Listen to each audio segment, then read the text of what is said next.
3월 27일 월요일 완전히 없애주심. 영국의 기술자 에드워드 네원이 연필 지우개를 발명한 것은 빵 조각을 집으려 하다가 실수한 것이 계기가 되었습니다. 1770년 당시에는 딱딱해진 빵 조각으로 종이에 있는 자국을 지웠습니다. 그런데 실수로 라텍스 고무 조각을 집어들었던 네원은 그것으로 잘못한 부분을 지울 수 있었고 남겨진 고무 부스러기도 손으로 쉽게 쓸어낼 수 있다는 것을 알게 되었습니다. 마찬가지로 우리가 살면서 저지르는 아주 심한 실수들도 쓸어 없애 버려질 수 있습니다. 바로 생명의 양식이 되시는 주님께서 자신의 목숨을 바쳐 그것들을 깨끗하게 하시고 우리의 죄를 결코 기억하지 않겠다고 약속하셨습니다. 이사야 43장 25절은 이렇게 말합니다. 곧 나는 나를 위하여 내 허물을 도말하는 자니 뇌 죄를 기억하지 아니하리라. 이것이 아주 놀라운 해결책으로 보일지 몰라도 우리에게 그럴 만한 자격이 있는 것은 아닙니다. 많은 사람들이 하나님께서 우리가 과거에 지은 죄를 아침 안개처럼 쓸어 없애주실 수 있다는 사실을 쉽게 믿지 못합니다. 모든 것을 알고 계시는 하나님께서 우리의 죄를 그렇게 쉽게 잊어버리실까요? 그것이 바로 우리가 예수님을 우리의 구주로 받아들일 때 하나님께서 하시는 일입니다. 하나님 아버지께서 우리의 죄를 용서하시고 더 이상 그 죄를 기억하지 않으시겠다고 하심으로써 우리가 앞으로 자유롭게 살아갈 수 있게 하신 것입니다. 더 이상 과거의 잘못에 끌려다니지 않게 된 우리는 죄의 부스러기까지 쓸어버리고 깨끗하게 되어 지금 그리고 영원히 주님을 섬길 수 있습니다. 말씀, 내가 내 허물을 빽빽한 구름같이 내 죄를 안개같이 없이 하였으니. 이사야 44장 22절. 찬송 255장 너희 죄 흉악하나.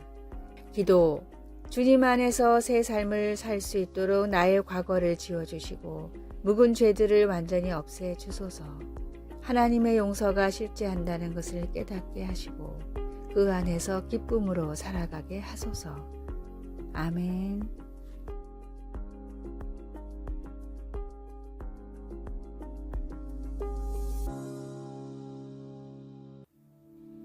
(3월 28일) 화요일 더욱 모여야 하는 이유. 마틴 루터는 제자들에게 항상 모이기를 패하지 말고 서로 권하라 라는 히브리서 10장 25절의 말씀을 중요하게 가르쳤습니다.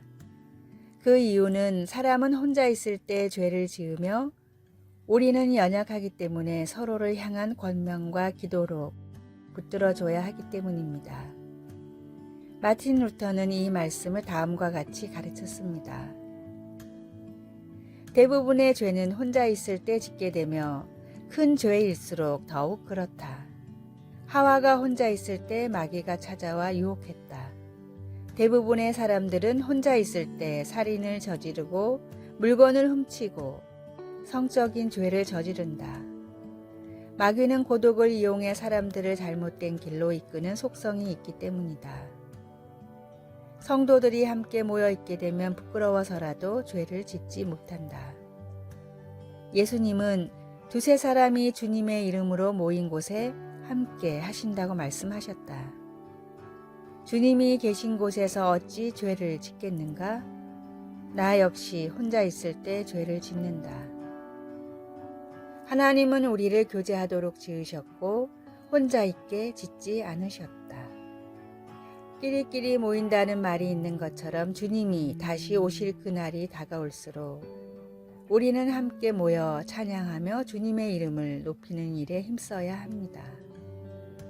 혼자 있는 나의 모습이 어떠했는지 생각해 봅시다. 오늘의 말씀, 모이기를 패하는 어떤 사람들의 습관과 같이 하지 말고 오직 권하여 그날이 가까움을 볼수록 더욱 그리하자. 히브리서 10장 25절. 오늘의 찬송 220장 사랑하는 주님 앞에. 오늘의 만나.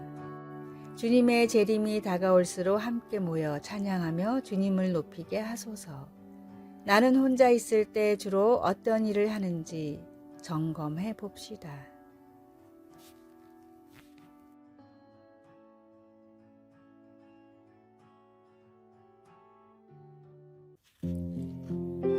(3월 29일) 수요일. 우리를 위한 수공품.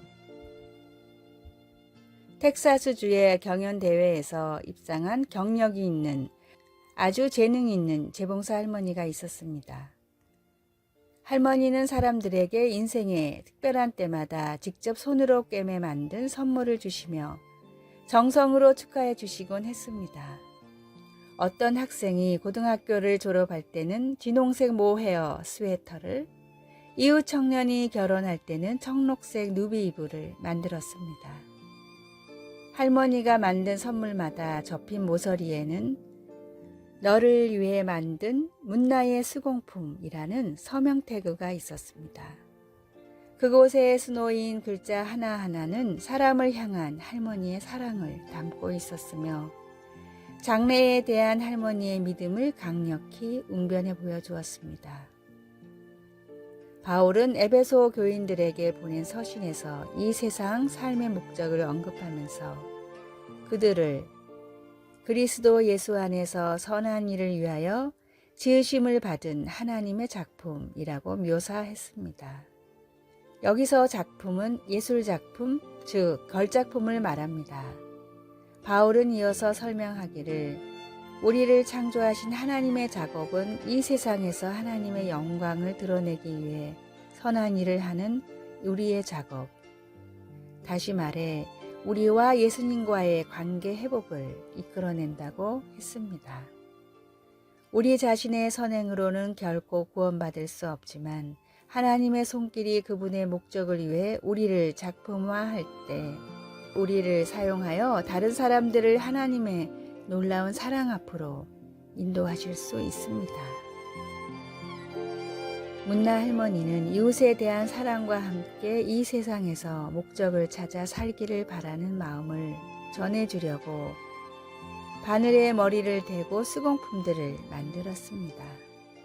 그리고 하나님은 우리가 스스로 하나님을 체험하고 그분의 작품을 다른 사람들에게 보여줄 수 있도록 손가락으로 우리의 하루하루를 빚으시며 우리의 가슴에 자신의 사랑과 목적을 수놓으십니다.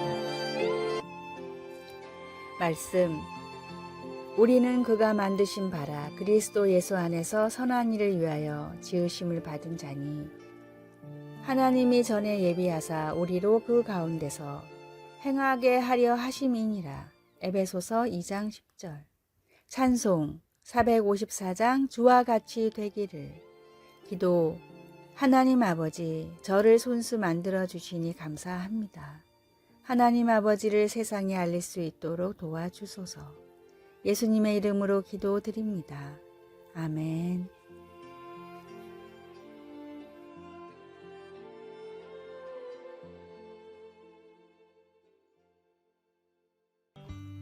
(3월 30일) 목요일. 스트레스 극복의 비결. 헝가리의 내분비학자 한스 셸리어는 스트레스의 존재를 세계 최초로 밝혀냈습니다. 그 공로로 비록 수상은 못했지만 노벨 생리학상 후보에 17번이나 올랐고 하버드 대학교 의대와 존스 홉킨스 대학 등을 거치며 내분비학의 대가로 인정받았습니다. 한스 셸리에 교수는 노년에는 세계를 돌아다니며 의사들을 대상으로 스트레스에 대한 강의를 했습니다.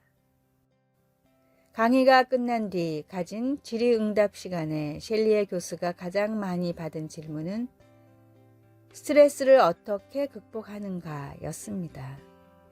셸리에 교수는 언제나 단 한마디로 대답했습니다. 감사하십시오. 셸리에 교수가 밝혀낸 스트레스의 원인은 다음과 같았습니다. 끊임없이 변하는 환경에 성공적으로 적응하지 못할 때 스트레스가 찾아옵니다. 변화에 긍정적으로 적응한다면 행복이 찾아옵니다. 그러므로 스트레스로 인한 불행과 질병을 피하는 가장 효과적인 방법은 감사입니다. 생각대로 되지 않는다 해도, 잠시 이해할 수 없는 일들이 일어난다 해도 주님이 모든 삶을 책임지고 계시기에 언제나 감사할 수 있습니다.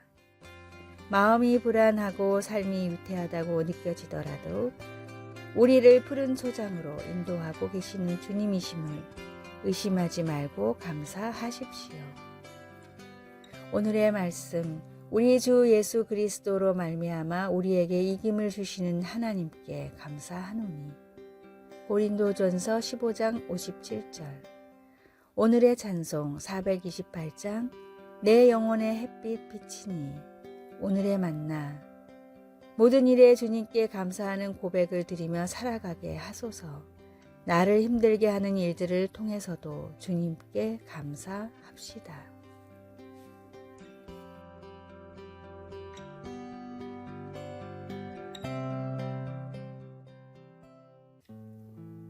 (3월 31일) 금요일.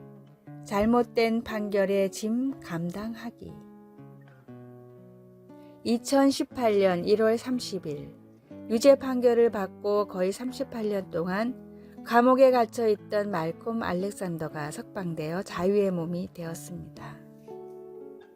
그동안 비참하리만큼 불공정했던 수많은 재판 과정에서 알렉산더는 지속적으로 자신의 무죄를 주장해 왔으나 마침내 DNA 증거로 인해 무죄임이 밝혀진 것입니다. 무능한 변호사, 부당한 증거들, 의심스러운 수사 방법 등이 모두 어우러져 이 죄 없는 사람을 거의 40년 동안 감옥에 가두었습니다. 마침내 석방되었을 때 알렉산더는 대단한 기품을 보여주었습니다. 화를 내다니요. 화를 내기에는 시간이 별로 없습니다. 만약 38년의 인생을 부당하게 도둑맞고 우리의 명예가 땅에 떨어졌다면 우리는 화내고 분노할 만합니다. 비록 알렉산더가 자신에게 주어진 잘못된 판결의 짐을 감당하며 오랜 세월을 가슴 아프게 지내야 했지만 그는 악으로 말미암아 무너지지 않았습니다. 자신의 힘을 복수하는 데 사용하지 않고 베드로가 가르쳐준 삶의 태도를 보여준 것입니다. 악을 악으로, 욕을 욕으로 갚지 말고. 성경은 여기에서 한 걸음 더 나아갑니다. 베드로 사도는 우리에게 복수하려 하기보다는 복을 빌어야 한다고 말합니다. 우리에게 부당한 잘못을 저지른 사람들을 용서하고 그들이 잘 되기를 바라는 데까지 나아가야 합니다. 그들의 악한 행동을 규탄하지 말고 하나님의 말할 수 없이 놀라운 자비를 가지고 그들을 만나야 합니다. 예수님은 십자가에서 우리의 죄짐을 지셨습니다. 그로 말미암아 우리가 은혜를 받았으니 그 은혜를 다른 사람들에게, 심지어 우리에게 잘못한 사람들에게까지 베풀 수 있어야 합니다. 말씀. 악을 악으로, 욕을 욕으로 갚지 말고 도리어 복을 빌라. 이를 위하여 너희가 부르심을 받았으니 이는 복을 이어받게 하려 하심이라. 베드로전서 3장 9절. 찬송 366장 어두운 내 눈 밝히사. 기도. 우리에게 상처 준 사람도 우리가 받은 만큼 상처를 받아야 한다는 생각을 버리기가 쉽지 않습니다. 주님의 자비와 은혜로 살아갈 수 있도록 도와주소서. 아멘.